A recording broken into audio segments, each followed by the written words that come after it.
Hello and welcome to Completely Electrical STEM Show. Going to look at the resistivity equation. Now, this is an equation to calculate the resistance of a single conductor. And it looks like this. Rho times L. And I'm going to put the multiplication in just for beginners. But you don't need it in an equation. Cross-sectional area. I'd normally put A there, but cross-sectional area, just for now. So, how do we use this? Well, to calculate the resistance of a single conductor, we need to know the length, the cross-sectional area, and this rho symbol. Now, rho is a Greek letter that we're using to denote resistivity. So rho is resistivity.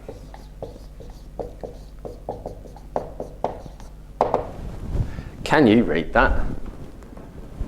Yes, it's above my bald head. And the SI unit for resistivity is the ohm meter. Length is obviously the meter, and cross-sectional area is meters squared. Okay, so what's the SI unit for resistance? Well, it's the ohm, obviously. Ohm. And we use the Greek letter omega. It's got nothing to do with omega ohm. It is not the reason. It's a guy called George Ohm who come up with the ohm. Anyway, so let's just show you why it's the ohm meter, because I get a lot of questions regarding this, and sometimes I've got to admit, to some of the more level 2 students, where I just want them to understand the concept of resistance, I sometimes lie to them and tell them it's something else. But I'll prove why it's the ohm meter first. So if we just put these in as, I'll redo the equation here, but in its kind of SI units, if you like. So times the meter divided by meter squared. Now if I transpose for rho, it will reveal why it's the ohm meter.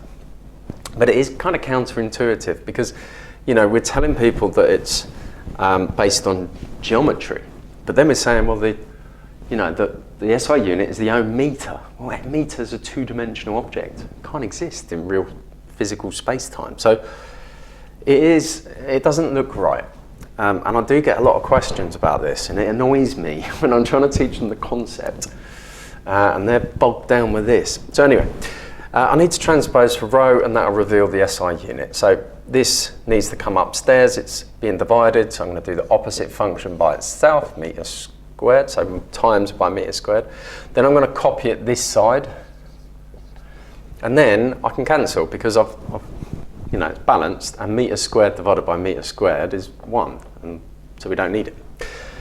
Then all I've got to do is get rid of this meter. It's being multiplied, so the opposite function by itself is to divide by the meter. I'm going to copy it that side, and then I can cancel again. Now, if you had, a cube, and this is how they measure the resistivity of a material. They get their meter, this is a meter with little leads. They put one lead on one side, one lead on the other, press test. Great. But, if this is a meter, 1 meter, and that's a meter, and what other dimension? This one, that's a meter. It's a 1 meter cube block, so we've got 1, 1, and 1.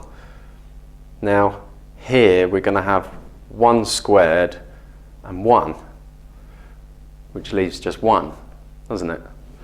So essentially, the square kind of disappears because meter squared divided by meter is just meter. And because it's 1 meter cubed, it ends up as ohm meter. So that's the SI unit. But it's not really the SI unit, is it? What the hell is the ohm? Now, let's just go into that a little bit, I think, because it doesn't really help if you're understanding what electricity is. If you don't know what volts, currents and resistance actually is, you're on a loser from the start. So let's have a look at the ohm. So the ohm is a derived SI unit. It's not a base unit. We've only got 7 base units and ohm isn't one of them. So we need to break it all up. So how do we do that? Well, we need an equation that gets us resistance and one that's linked to voltage and current because that fits in with Ohm's law. And Ohm's law says that to get resistance, it's the voltage divided by the current. Awesome. Current is a base unit. It's the ampere. A. And it's being divided, so it'd be A to the minus 1. Volts, though, is not a base unit. So we need to go a bit deeper. Volts is made up of energy over charge. Still no base units. So we need to go a bit deeper still. So joules, well, that's energy. And Mr. Einstein tells us that E equals mc squared. So we've got E equals mc squared. Can you still see that? Just about. Excellent. So we need SI units. So mass times speed of light squared. So mass is the kilogram. And speed of light squared is meters per second squared. And if we just expand that out a little bit, that becomes kilograms, meters squared, and s to the minus 2, because it's these seconds is being divided, but it's also being squared. So it's s to the minus 2. And that is one bit sorted. So we keep that handy. That's our joules. Then we need to do coulombs. Well, that's the equation here we got is Q equals IT, isn't it? So current times second is charge. And we've got 2 base units. We've got the ampere there. Where should I put that? It comes down to there. We've got the ampere and we've got the second. But they're both being divided, so to the minus 1. That's our second little bit here. And we've already got a to the minus 1 there, so we're done. We've just got to put it all together now. So the ohm is equal to kilograms, meters squared, s to the minus 2. I'm just going to expand that out, so it'll be a to the minus 1, s to the minus 1. And then we got a to the minus 1. Can we tidy that up? Yeah, we can tidy that up. So the ohm is meters squared. Those s's come together, so s to the minus 3. And those amps come together, a to the minus 2. So the ohm is this. Fascinating, isn't it? I'm just going to leave it there, really, and let you stew on that. And try and get your head round what this means, because if you can, you're on a winner. You know, volts, it's the energy to push the charge. You know, and current is just current, and we can use this equation to get an idea about what current is. It's the charge over in a certain amount of time. So just think about all that and really kind of try and involve yourself in it, because if you can understand what electricity is and how it works, your life as an electrician will be infinitely easier.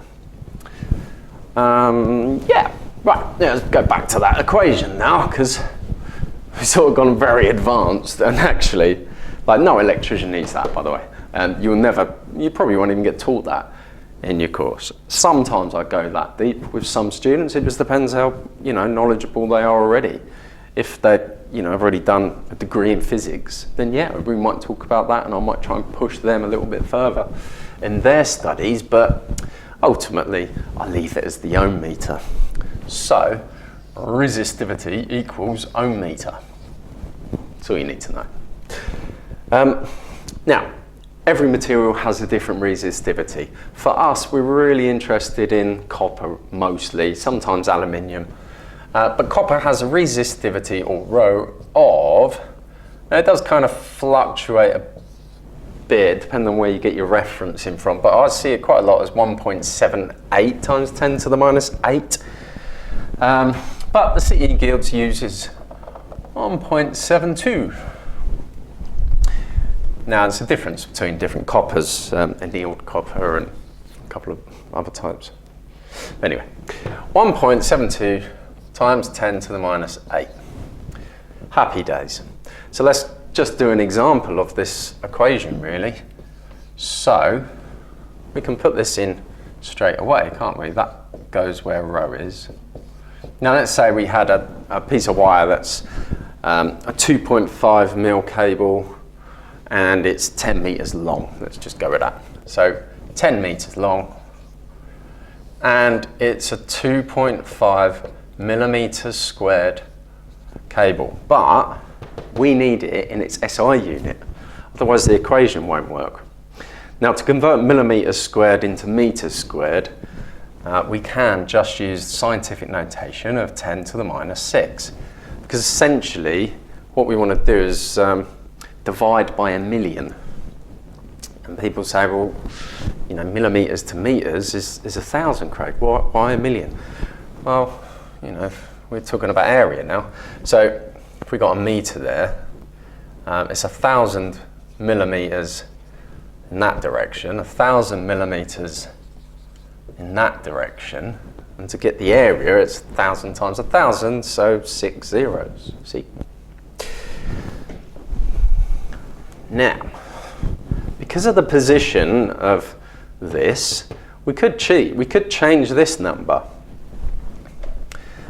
If I had that as 10 to the minus 6 as well, then they kind of cancel out. And we could just put it in as 2.5 and just leave the converted number. So this as 10 to the minus 6 would be 0.0172. And then I won't have to do this conversion down here. You can just leave it in. If you're going to use a calculator, it doesn't really matter. But if you're being forced to do this stuff in your head, then I'll just write it there again, 0.0172. Then, you know, any little tip and trick is nice. And then we've got an equation. Happy days. Now, I haven't got a calculator with me today, so I don't think I'm going to be able to do that in my head. 10. It's too much for me. One sec. Ah, there we go.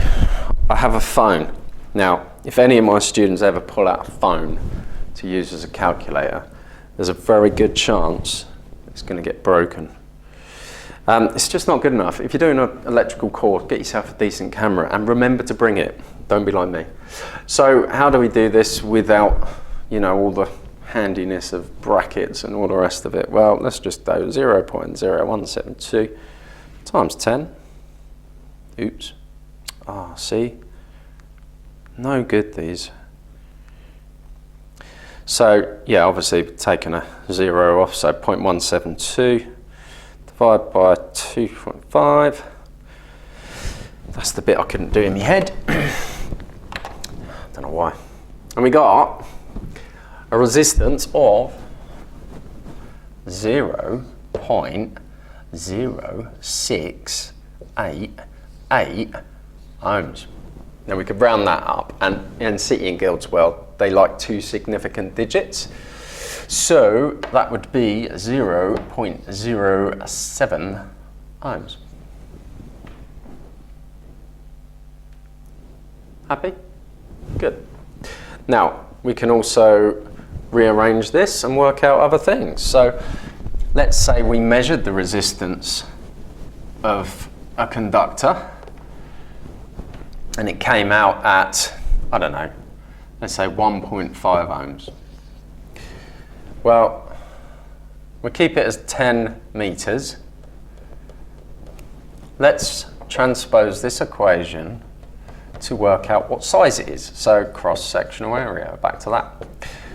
Now we need to get that as our subject, so opposite function by itself is being divided times by CSA. And CSA goes over there, multiplied, and then we can cancel.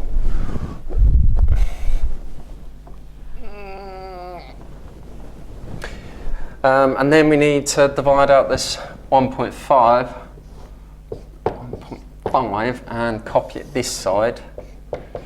And then we can clear it that side, and we have our equation ready to go. So CSA, how slick was that? I changed pens, you didn't even notice. Is equal to this now. So that was 0.172 divided by 1.5. And that'll tell us how big our cable was, or the cross-sectional area anyway. Back to my awful calculator. 172. So it's coming out as 0.1146 reoccurring.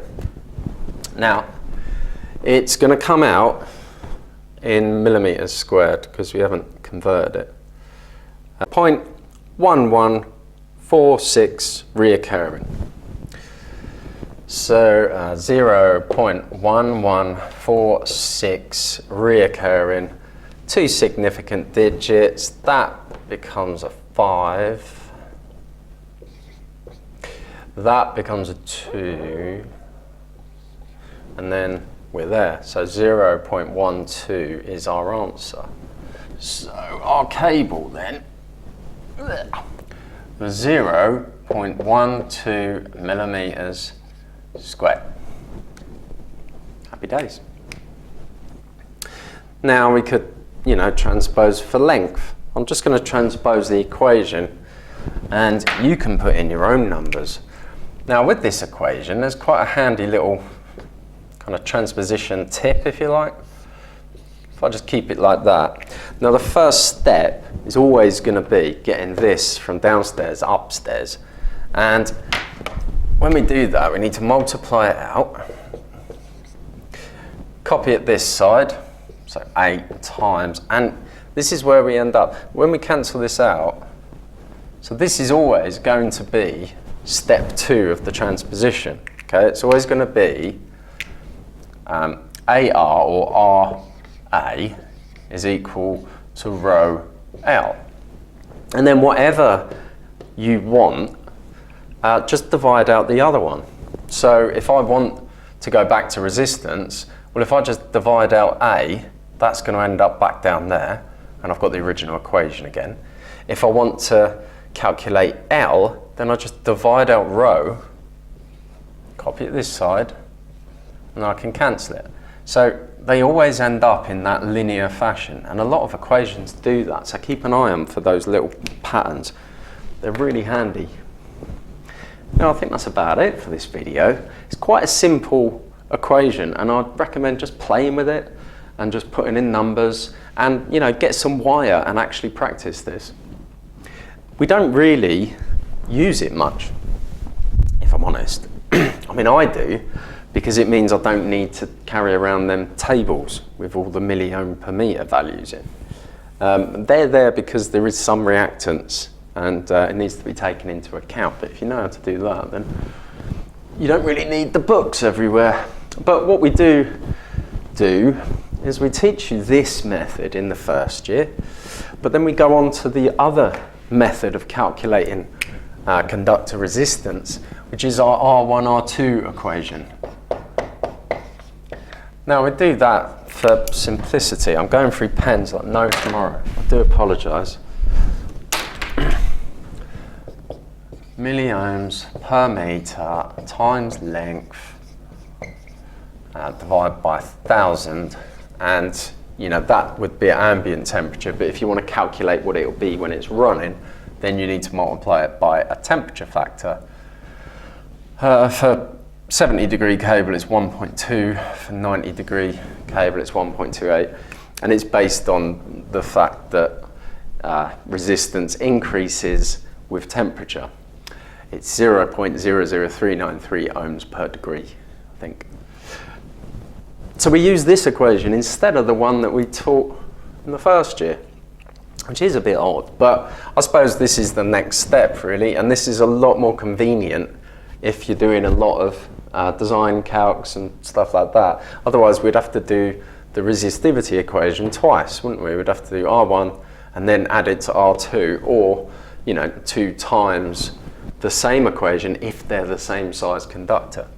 But the glorious thing about this kind of equation and system is that there is a list of milliohm per meter values for all different sort of combinations of live cables and CPC cables. So a lot of it's done for you really. I've done a video on that, so check it out if that's what you're up to at the moment in your studies. If not, I'll see you next time. Bye.